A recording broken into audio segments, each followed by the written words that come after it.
नमस्कार, मैं हर्षित तिवारी।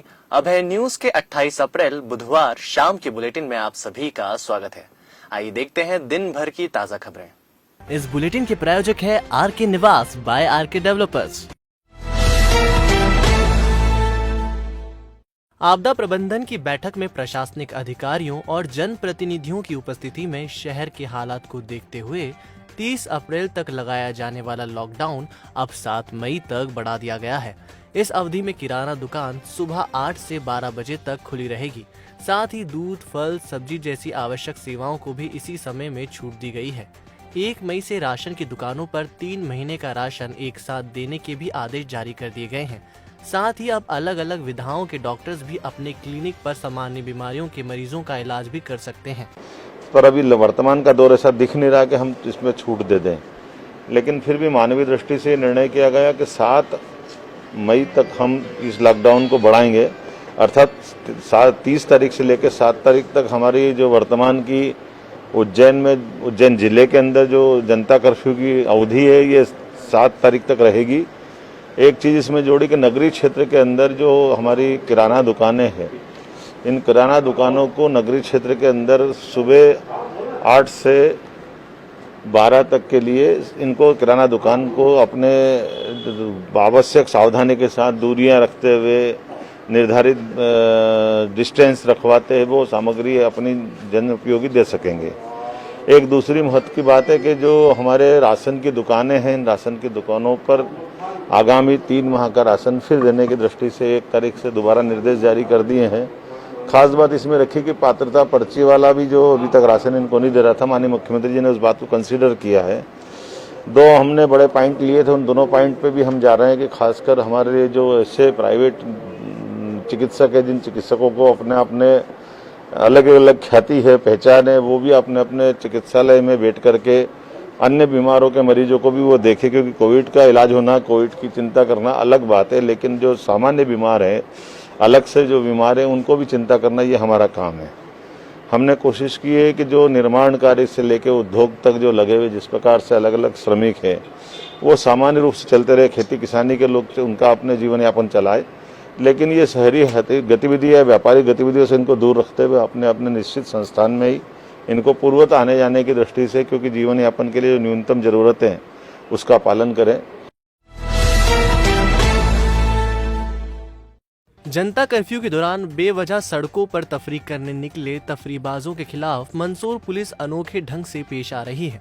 कभी ऐसे लोगों को सड़क पर उठक बैठक लगवाई जाती है तो कभी उनसे योगा करवाया जाता है। मंदसौर पुलिस के इस अंदाज में दी जा रही सजा का लोग खूब मजा ले रहे हैं। बुधवार को पुलिस ने सजा देने का एक और अनोखा तरीका निकाला और जो भी लोग जनता कर्फ्यू का उल्लंघन करते मिले उनसे पुलिस ने बीच सड़क में फुग्गे फुलवाए। मजेदार बात ये रही कि पुलिस की इस कार्यवाही में युवतियां भी फुग्गे फुलाती दिखी। कई लोगों से डर के मारे फुग्गे फूले ही नहीं और कुछ ने फुग्गे फुलाकर फोड़ दिए। कुल मिलाकर मंदसौर पुलिस का सजा में मजा वाला अंदाज लोगों को खूब भा रहा है। बुलाइए जल्दी से और बुलाइए और बुलाओ। जो लोग जो है श्रीमान पुलिस अधीक्षक सिद्धार्थ चौधरी साहब के नेतृत्व में ये कार्रवाई चल रही है, जन जागरण की हम लोग मुहिम बनाए बैठे हैं। हम लोगों ने ये किया कि जो लोग आवारा इधर उधर घूम रहे हैं तो उनसे हम फुग्गे फुलवा रहे हैं। जो अच्छे से फुग्गा फुला लेते हैं उनको बोलते हैं कि आप अभी ठीक हो, आप संक्रमित हो सकते हैं, इसलिए आप बाहर ना निकलें। और जो नहीं फुला पाते उनको बोलते हैं कि देखिए आप बहुत कमजोर हैं, आप जो है जाइए अपने घर पे आराम करिए और इलाज करवाइए अपना। इस तरीके से हम जन जागरण फैला रहे हैं, यानी किसी भी तरीके से इनको बाहर निकलने से रोक रहे हैं। एक तरह कोरोना से लड़ाई में डॉक्टर्स, स्वास्थ्य कर्मी, पुलिस, सफाई कर्मी अपनी महती भूमिका निभा रहे हैं और सरकार ने इन्हें फ्रंट लाइन वॉरियर भी माना है। लेकिन इनके साथ कंधे से कंधा मिलाकर एक ऐसी सेना भी काम कर रही है जो अपना कर्तव्य तो बखूबी निभा रहे हैं, लेकिन कहीं ना कहीं शासन और प्रशासन की अनदेखी का शिकार भी हो रहे हैं। हम बात कर रहे हैं शहर के चप्पे चप्पे पर पुलिस के साथ चेकिंग पॉइंट पर ड्यूटी कर रहे ग्राम नगर रक्षा समिति के सदस्यों की। जी हाँ, ये शासन का वे अंग हैं जो दिन रात मेहनत कर शहर की सुरक्षा व्यवस्था में लगे हुए हैं। इसी तरह शहर के नानाखेड़ा क्षेत्र में नगर सुरक्षा समिति की कमान संभाल रहे संतोष शर्मा 2007 से थाना संयोजक की जिम्मेदारी संभालते हुए हैं। इनके अंडर 15 महिलाओं और 15 पुरुषों का एक दल काम करता है। अब प्रशासन से इनकी मांग है कि इनके कार्य के एवज में इन्हें भी कुछ मानदेय दिया जाए, ताकि इनकी मेहनत और कर्तव्य परायणता का कुछ फल इन्हें भी मिल जाए। इसके लिए ग्राम नगर सुरक्षा समिति के इन सदस्यों ने सांसद से लेकर विधायक और जिला कलेक्टर के दर पर जाकर कई बार गुहार लगाई और आवेदन निवेदन भी किया, लेकिन अभी तक इनकी मांग स्वीकार नहीं की गई है। इसमें काम करते करते लेकिन नगर सुरक्षा समिति के हमारे सब सदस्य हमारे साथ में हैं, लेकिन हम बस इतना सा चाहते हैं कि जो हमारे साथ हमारे मेंबर काम कर रहे हैं उनको इसका योगदान दिया जाए। लेकिन ठीक है, हमारा देखते हैं लोग बात कि हम कर रहे हैं नहीं कर रहे, लेकिन बस इतना सहयोग चाहिए कि हम जो काम कर रहे हैं उसका में थोड़ा बहुत योगदान दिया। तो कोरोना काल में जो हम ड्यूटी कर रहे हैं, हम सब अपने अपने बच्चों को सभी जने घर छोड़ के आते हैं, हम भी इस कोरोना काल में ड्यूटी दे रहे हैं, लेकिन हम बस इतना चाहते हैं कि हमारे ये जो हम काम कर रहे हैं उसके लिए हमें थोड़ा योगदान दिया जाए, ज़्यादा नहीं तो हमारा हक है उसे दिया जाए। 2007 से मैं इस समिति को चला रहा हूँ और हम काम कर रहे हैं इसमें, और अगले भी लॉकडाउन में हमने काम किया है। करीबन 30 सदस्य मेरे साथ में हैं नानागढ़ थाने से, और पुलिस प्रशासन का भी सहयोग अच्छा रहा हमारे साथ में। हमने किट का सामान भी दिया हमको, उसकी कोई दिक्कत नहीं। बाकी मैं ये चाहता हूँ कि समितियाँ जो काम कर रही हैं यहाँ पे, इनको कुछ न कुछ मिलना चाहिए। कम से कम 15 महिलाएं और 15 लड़के हैं इसमें। जब यही आ रही घर से निकलती है, वो ड्यूटियाँ करती है वो, तो उनका कहना भी है कि हमें कुछ न कुछ थोड़ा मिलना चाहिए। प्रशासन ने कोरोना कर्फ्यू के दौरान दी जाने वाली ढील में सख्ती कर दी है। भीड़ को नियंत्रण करने के लिए गोया और ईदगाह रोड पर अब सब्जियों और फल फ्रूट की दुकानें नहीं लगेंगी। हाट ठेलों के द्वारा कॉलोनियों में सब्जियों की बिक्री हुई। सीएसपी विवेक सिंह चौहान ने शहर के बाजारों में दुकान के सामने अतिक्रमण कर सामान रखने वाले लोगों को फटकार लगाई। वहीं बाजार में एक जगह सब्जी के ठेले एकत्रित होने को लेकर जैसे ही ठेले वालों पर एफआईआर दर्ज करने की बात कही तो ठेले वाले भागते हुए नजर आए। लॉकडाउन के दौरान 3 घंटे की छूट के बाद दुकानें खुली मिलने पर कोतवाली टीआई उमराव सिंह और नगरीय तहसीलदार पूनम तोमर ने दोना पत्तल की एक दुकान पर कार्रवाई करते हुए प्रकरण दर्ज किया। इधर सुतार बाखल में एमएस ट्रेडिंग दुकान छूट की अवधि के बाद खुली होने की सूचना पर नगर निगम की टीम ने कार्रवाई करते हुए सील कर दिया। कोतवाली थाना अंतर्गत 332 चौराहे पर ओके ट्रेडिंग कंपनी डिस्पोजल और दोना पत्तल की दुकान है, वो खोल के कस्टमरों को सामान बेच रहे थे 10:35 पर। तो उनके वो धारा 188 IPC के एफआईआर में दुकान बंदी किया। अलग अलग जगहों पर जाकर अलग अलग चौराहों पर बेचेंगे, जिससे कि एक जगह पर भीड़ इकट्ठी न हो। और इसके साथ में जो मार्केट में लोग बाग दुकानें आगे बढ़ा के निकाल लेते हैं, लगा लेते हैं, उससे थोड़ा जगह कंजेस्टेड हो जाती है और आने जाने वाले लोगों की असुविधा होती है और संक्रमण का खतरा बढ़ता है। तो अभी पूरे मार्केट में हम लोगों ने हिदायत दी है, समझाइश दी है कि आप बाहर दुकान बढ़ा के नहीं लगाएं और अपनी दुकान के अंदर ही दुकान लगाएं, जिससे कि आने जाने वाले लोगों के लिए पूरी जगह रहे और आपस में दूरी मेंटेन करने में जो है उनको जगह मिले और संक्रमण का खतरा कम हो। कोरोना महामारी के दौर में एक तरफ जहां चारों तरफ कोहराम छाया हुआ है, साथ ही प्रशासन द्वारा लागू गाइडलाइन के तहत पुलिस प्रशासन द्वारा सख्ती के साथ लोगों को नियमों का पालन करने की हिदायत दी जा रही है। लोगों को घरों में रहने की अपील की जा रही है और लॉकडाउन लगाया हुआ है। शहर में चारों तरफ सन्नाटा देखा जा रहा है, लेकिन कुछ लोग ऐसे हैं जिनमें आज भी इंसानियत जिंदा है। जी हाँ, गोपुत्र सेना ने बेजुबान जानवर पशुओं की मदद करने का बीड़ा उठाया है और सुनसान मोहल्लों और सड़कों पर पशुओं के लिए जगह जगह पानी की टंकी रखी जा रही है। यह टंकियां उन स्थानों पर रखी जा रही है जहां पर जिम्मेदार लोग इनके रखरखाव का ध्यान रखें और इनमें समय पर पानी भर सकें, जिससे कि बेजुबान प्यासों को इस महामारी के दौर में समय पर पानी मिल सके। मीडिया से बातचीत में गोपुत्र सेना के उपाध्यक्ष जानी बाबा ने इस सेवा कार्य के पीछे उद्देश्य को लेकर जानकारी देते हुए बताया कि कोरोना वायरस जैसी बीमारी से बचने का यह एक रामबाण है, जिसे हर नागरिक को करना चाहिए। इंसान तो मुंह से मांगकर अपनी पूर्ति कर सकता है, बाकी जानवर की अभी यह स्थिति है कि लोग घर से करके बाहर भी अगर जो भटकता है तो उसे भगा देते हैं। तो मतलब खाना देने की बात तो दूर, पानी भी नहीं देते हैं। तो इसके माध्यम से हम ये चाह रहे हैं कि इस आपत्ति के समय में कोई भी मुख पशु प्यासा ना मरे। कितने स्थानों पर आप रखने टंकी? ये अभी हम कम से कम 40 स्थानों पर रख चुके हैं और हमने करीब 300 स्थानों पर रखने की अभी योजना बना चुके हैं। मतलब 300 लोगों ने इसकी जिम्मेदारी ले ली।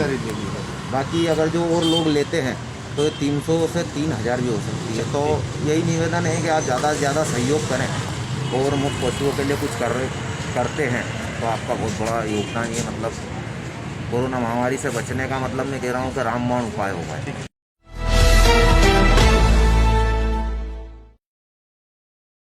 जनसंपर्क विभाग उज्जैन द्वारा जिले के सभी नगरीय एवं ग्रामीण क्षेत्रों में 26 अप्रैल से कोरोना मुक्त उज्जैन अभियान की शुरुआत की गई है, जिसके अंतर्गत इस अभियान के तहत नगर और ग्रामीण क्षेत्रों में करीब 400 से अधिक टीमें गठित की गई हैं, जो कि सर्वे टीम अपने गांव में ग्रामीणों के घर घर जाकर सर्दी, खांसी, बुखार सहित अन्य बीमारियों के मरीजों की पहचान करेगी, जिसमें चिन्हित मरीजों का चिकित्सकों द्वारा परीक्षण करवाकर उन्हें दवाई की किट उपलब्ध कराई जाएगी। एसडीएम आशुतोष गोस्वामी नागदा ने तहसील में अभियान को लेकर शासकीय शिक्षकों, आंगनवाड़ी कार्यकर्ताओं, महिला एवं बाल विकास विभाग के कर्मचारियों को शामिल कर टीमों का गठन किया है, जिसमें 11 टीमों द्वारा गांव में 250 घरों पर चिकित्सक की एक टीम तैनात की गई है, जो कि चिन्हित किए गए घरों में जाकर सर्दी, खांसी, बुखार के मरीजों का प्रशिक्षण करेगा। वहीं दूसरी ओर आरएसएस ने भी गांव-गांव वैक्सीनेशन को लेकर कमान संभाल ली है। सोशल मीडिया पर चल रहे भ्रामक प्रचार से अवगत कराया और ग्रामीणों को जानकारी दी कि वैक्सीन से किसी की मृत्यु नहीं हो रही है। 15 में हमें कलेक्टर के आदेश के तहत एसडीएम तहसीलदार मैडम ने हमें जो आदेश दिया है उसके तहत हम सर्वे कर रहे हैं। क्या सर्वे कर रहे हैं आप? आपको सर्वे क्या ड्यूटी है आपकी? क्या सर्वे का ये है कि हमें डोर टू डोर जाना है और किसी को सर्दी, खांसी, बुखार वगैरह हो, टीका लगा हो, हमें ये संपर्क करना है। तो ये आप तीनों अलग अलग विभाग के हैं या एक ही विभाग के? कौन से विभाग के आप? मैं शिक्षा विभाग से हूँ और ये आंगनवाड़ी से, महिला बाल विभाग।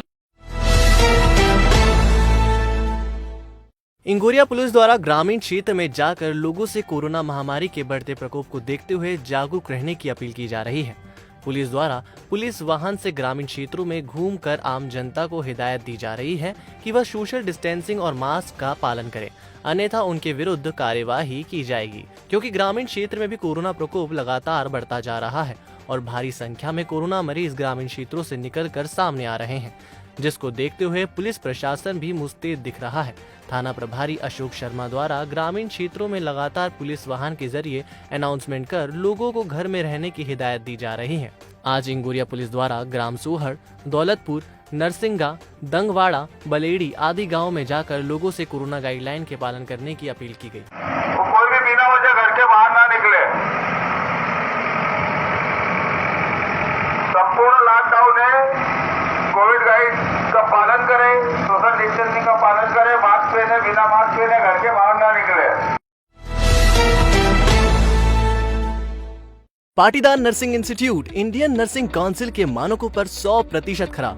उज्जैन का प्रथम नर्सिंग महाविद्यालय हमारे संस्थान में उपलब्ध है 3 वर्षीय नर्सिंग डिप्लोमा, बीएससी नर्सिंग 4 वर्षीय डिग्री, पोस्ट बीएससी नर्सिंग 2 वर्षीय डिग्री और एमएससी नर्सिंग 2 वर्ष post graduate degree study programme. हमारी विशेषताओं में शामिल है हॉस्टल व मेस सुविधा, सर्व सुविधा युक्त कैंपस, बस फैसिलिटी, कोर्स पूरा करने पर 100% जॉब गारंटी, योग्य व निपुण फैकल्टी, वर्ग अनुसार छात्रवृत्ति, 3000 से ज्यादा पुस्तकों से सजी लाइब्रेरी, स्पोकन इंग्लिश व कंप्यूटर की निःशुल्क शिक्षा, विभिन्न प्रयोगशालाएं और नर्सिंग प्रशिक्षण के लिए 150 बिस्तरों वाला रिसर्च सेंटर व हॉस्पिटल। हमारा पता है Patidar nursing institute, Moru Khedi, Patpala, Maksi road, Ujjain. Mobile 9522200084, 9522200092।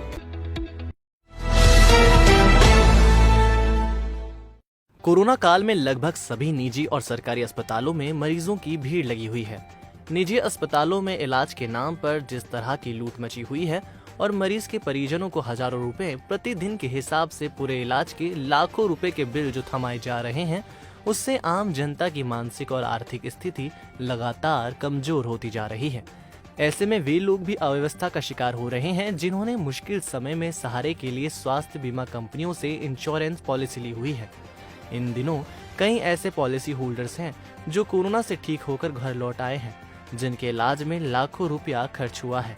अब वे पॉलिसी होल्डर्स इंश्योरेंस कंपनी के एजेंट एवं अधिकारियों से क्लेम के रुपए मांग रहे हैं, लेकिन कंपनियों द्वारा उन्हें यह कहकर टाला जा रहा है कि आपको जो कोरोना हुआ वह एम्स नई दिल्ली की कैटेगरी ए की गाइडलाइन के अनुसार होम आइसोलेशन में रहकर ठीक हो सकता था, इसलिए आप इंश्योरेंस क्लेम के लिए पात्र नहीं हैं, जिससे उन्हें अस्पताल में व्यवस्था करके लाखों रुपए जेब से चुकाना पड़ रहे हैं। इस संबंध में जब अभय न्यूज की टीम ने नानाखेड़ा क्षेत्र में सभी कंपनियों के A to Z insurance service देने वाले और उज्जैन के इंश्योरेंस स्पेशलिस्ट रजत सूद से उनके निजी कार्यालय जाकर इस विषय में जानकारी ली, तो उन्होंने ग्राहकों को आ रही दिक्कतों को स्वीकार करते हुए डिटेल में बताया कि बहुत सी स्वास्थ्य बीमा कंपनियों द्वारा कोरोना महामारी को लेकर कोई निर्धारित गाइडलाइन तय नहीं की गई है और स्वास्थ्य बीमा कंपनियों द्वारा पॉलिसी होल्डर्स के साथ छल किया जा रहा है। कोरोना की पिछली लहर में बीमा कंपनियों के ऊपर निगरानी रखने वाली IRDAI ने कोरोना महामारी को इंश्योरेंस की सीमा में लाने के लिए एक पत्र जारी किया था, जिस पर सभी बीमा कंपनियों ने सहमति जाहिर की थी कि वो कोरोना संक्रमण के कारण अस्पतालों में भर्ती होने वालों को बीमा पॉलिसियों में कैशलेस फैसिलिटी एवं रिम्बर्समेंट फैसिलिटी के तहत क्लेम दोनों ही जगह देंगे। साथ ही रजत सूद ने उज्जैन की जनता से ये भी कहा कि यदि कोई व्यक्ति अपनी स्वास्थ्य बीमा पॉलिसी को लेकर किसी भी असमंजस या भय की स्थिति में है तो वह उनसे संपर्क कर निशुल्क उचित राय प्राप्त कर सकते हैं। साथ ही उन्होंने सभी बीमा कंपनियों से आम जन की तरफ से मांग भी की है कि वे जल्द ही कोरोना महामारी को लेकर एक निर्धारित गाइडलाइन तय करें, जैसे कि किस तरह के पेशेंट को कोरोना का क्लेम दिया जाएगा। मसलन मरीज के लंग्स में इन्फेक्शन का कितनी प्रतिशत के ऊपर और कितने प्रतिशत ऑक्सीजन लेवल रहेगा तब आप क्लेम देंगे। इंश्योरेंस कंपनी सुनिश्चित करे कि पॉलिसी होल्डर इंश्योरेंस के क्लेम के लिए पात्र हैं या नहीं। रजत सूद सन 2013 से इंश्योरेंस सेक्टर में काम कर रहे हैं और अभी तक 500 से अधिक लोगों की बीमा पॉलिसी कर चुके हैं, जिनको वो खुद सर्विस भी देते हैं और अभी तक इन पूरे 8 सालों में करीब 190 से ज्यादा लोगों को क्लेम दिलवा चुके हैं, जिसका उनको अच्छा खासा अनुभव भी है।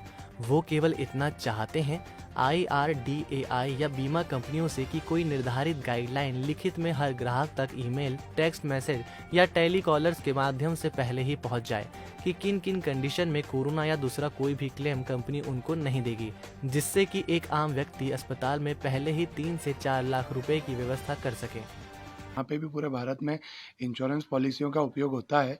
जहाँ हॉस्पिटल में लोग जाते हैं वहाँ पे मैं थोड़ी सी जानकारी एक आम व्यक्ति तक पहुँचाना चाह रहा हूँ। मेरा सिंपल एक छोटा सा उद्देश्य है कि जब व्यक्ति पॉलिसी लेता है, आज हम जैसे लोगों से जितने भी बीमा एजेंट और मैनेजर जो काम कर रहे हैं उन लोगों से जब एक व्यक्ति पॉलिसी लेता है तो उसकी एक मंशा और इच्छा ये रहती है कि उसको हॉस्पिटल जब वो जाए तो उसको क्लेम मिले।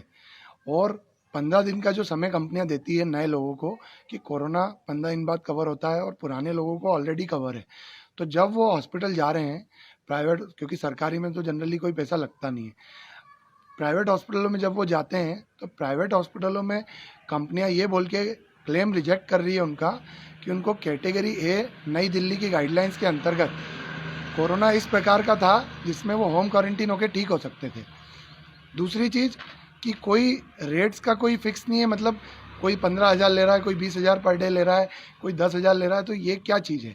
और कोई अगर व्यक्ति पॉलिसी लेके जाता है तो उसकी आज क्या वो 2 या 3 लाख रुपए हॉस्पिटल लेके जाए कि भैया उसको जब भी इलाज कराना है तो पॉलिसी तो रखे साइड में, पहले उसको अपनी जेब से देना पड़ेगा पैसा, फिर उसको रिइंबर्समेंट होगा। रिइंबर्समेंट भी कंपनी की कोई गाइडलाइन, कंपनी ये बोल के मना कर रही है क्लेम उसको कि 2 कारण दे रही है। पहला तो होम क्वारंटीन होकर ठीक हो सकता था, तो भैया मुझे ऐसा बताया जाए, मुझे और हर कस्टमर को बाकायदा मेल से लेटर से एक गाइडलाइन दी जाए, ऐसी गाइडलाइन पहुँचाई जाए कि ऑक्सीजन लेवल अगर किसी का 92 या 90 के अंदर है तो उसको एडमिट करेंगे, या चेस्ट में उसके इन्फेक्शन जो सीटी स्कैन में आता है वो 15% या 10% या 5% के ऊपर रहेगा तो ही उसको एडमिट करेंगे। ऐसी कोई गाइडलाइंस कंपनी निर्धारित करे जिसके अंतर्गत हम भी हमारे सारे कस्टमर्स को बता पाएँ कि भैया अगर आपका इसके अंदर आया है तो आपको क्लेम नहीं मिलेगा, हम भी उसको जागरूक कर पाएँ।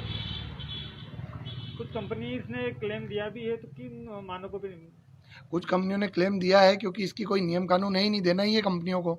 लेकिन मुझे ऐसा लगता है पिछले 10 सालों में जितने क्लेम नहीं आए कंपनियों के, चूंकि ये महामारी है कोरोना, इसके अंतर्गत सारी कंपनियों के ऊपर लोड है, जितना कमाया नहीं उतना देना पड़ रहा। हो सकता है ये कारण हो, तो कंपनियां जानबूझ के कस्टमर को परेशान कर रही है, रोक रही है, पैसा क्लेम नहीं देना चाह रही है, उसका पैसा अटका रही है कि हम बाद में देंगे, ताकि उसको 6 महीने 2 महीने 3 महीने बाद देगी तो ब्याज बच जाएगा, असल पैसा उनका बच जाएगा।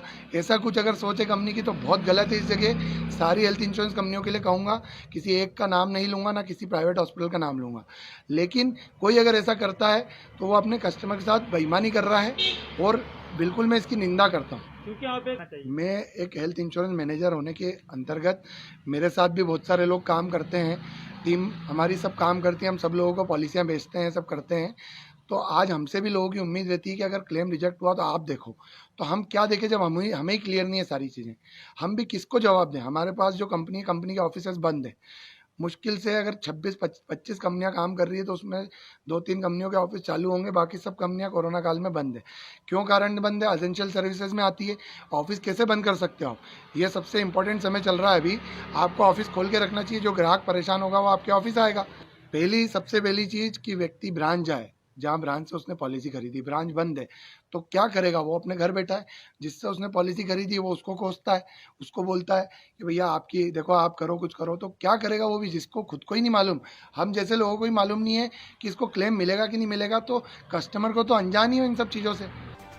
अभय न्यूज ने नानाखेड़ा निवासी हेमंत गुप्ता से भी बात की। वे पिछले साल कोरोना संक्रमित हुए थे। कई दिनों देवास के अमलतास अस्पताल में इलाज लेने के बाद वे ठीक हो गए। इलाज में लगभग 40,000 रुपए खर्च हो गए। जब वे हेल्थ पॉलिसी और अस्पताल के जरूरी कागज लेकर अपनी बीमा कंपनी के दफ्तर पहुंचे तो उन्हें भी एम्स नई दिल्ली की कैटेगरी ए के कोरोना गाइडलाइन का हवाला देकर क्लेम रिजेक्ट कर दिया गया, जिसका उनके मेल पे कंपनी से क्लेम रिजेक्शन लेटर भी आया। अब वे इस बात से परेशान हैं और असमंजस की स्थिति में हैं कि जिस स्वास्थ्य बीमा पॉलिसी के लिए हजारों रुपए खर्च किए और पिछले करीब 5 सालों से हर साल समय पर किश्त भी अदा की, और जब कंपनी को क्लेम देने का समय आया तो मना कर दिया। अब उसका क्या करें? क्या कोई उनका केस रीओपन करवा के उनको कंपनी से न्याय दिलवाएगा? आपको बता दें कि हेमंत गुप्ता अकेले ऐसे बीमा पॉलिसी होल्डर नहीं हैं जिन्हें कंपनी द्वारा क्लेम नहीं दिया गया। ऐसे कई कस्टमर हैं जिनके केस कंज्यूमर फोरम और बीमा लोकपाल में चल रहे हैं, जो बीमा कंपनी द्वारा खुद को ठगाया महसूस कर रहे हैं। 5 साल से स्टार हेल्थ इंश्योरेंस में पॉलिसी चल रही है और अभी पिछले सितंबर में शायद कोरोना हुआ, कोरोना पॉजिटिव, तो गवर्नमेंट हॉस्पिटल से मेरे को रेफ़र कर दिया था अमलतास हॉस्पिटल। अमलतास हॉस्पिटल में मैंने ट्रीटमेंट करवाया और सारे बिल्स और डॉक्टर से सर्टिफाइड करवा के और सब अपने हेल्थ इंश्योरेंस कंपनी में, जहाँ से मेरा हेल्थ इंश्योरेंस था, वहाँ सबमिट किए। उसके बाद उनका लेटर आ गया कि आपका क्लेम रिजेक्ट कर दिया गया है। तो मेरे को तो करीब करीब उसमें 40,000 रुपये का खर्च हुआ था, वो इंश्योरेंस कंपनी से नहीं मिल पाया। उसमें ये लिखा हुआ था कि एम्स के नाम के मुताबिक आप नहीं है, आपको होम आइसोलेशन होना था। तो मेरे को तो डॉक्टरों की टीम घर पे आई थी, उन्होंने ही मैंने उनसे खूब रिक्वेस्ट की कि मैं होम आइसोलेशन हो जाता हूँ, लेकिन उन्होंने मना कर दिया कि आपको शुगर है, बीपी है, सब कुछ है, तो आपको तो हॉस्पिटलाइजेशन ही होना पड़ेगा। और इस वजह से मेरे को हॉस्पिटलाइजेशन होना पड़ा। मैंने तो खूब रिक्वेस्ट किया था कि मेरे को घर में ही कर दीजिए आप, मैं हॉस्पिटल नहीं जाना चाहता, लेकिन उन्होंने मना कर दिया कि नहीं, आपको हॉस्पिटल में ही जाना पड़ेगा। तो मेरे को तो मजबूरी में हॉस्पिटल जाना पड़ा था, अदरवाइज मैं तो चाहता ही था कि होम आइसोलेशन हो जाऊँ। और आने के बाद घर पे भी होम क्वारंटीन हुए बहुत दिन ही है, 14 दिन तक। फिर वहाँ से सजेस्ट किया था तो 14 दिन तक फिर होम क्वारंटाइन वहाँ पे इन्होंने प्राइवेट रूम लिया था, इसलिए पैसा लगा था, वरना जनरली वहाँ लगता नहीं है। पर इनकी ऑलरेडी पॉलिसी थी और कितने साल से, 5-6 सालों से मेरी पॉलिसी कंटिन्यू चल रही है। उसके बाद भी उनको क्लेम नहीं मिला। तो आज अगर मान लीजिए मैंने इनकी पॉलिसी करी है और इनको सर्विस नहीं मिलेगी तो इनको कंपनी के प्रति क्या जाएगा? मान लीजिए मैं तो एक सर्विस देने के लिए मैंने बहुत मेहनत करी, हम बहुत सारे कागज लाए, डॉक्यूमेंट लाए, सब हमने जमा करवाए, पर कंपनी खाली ये लिख के दे देती है कि कैटेगरी ए का एम्स की नई दिल्ली की गाइडलाइन के अंतर्गत आपको होम आइसोलेशन होना था। तो ये जब इनने पॉलिसी ली थी तब इनको कहाँ बोला गया कि ऐसा कोई कंडीशन होगी तो नहीं देंगे? तो ये करते भी नहीं, भर्ती भी नहीं होती।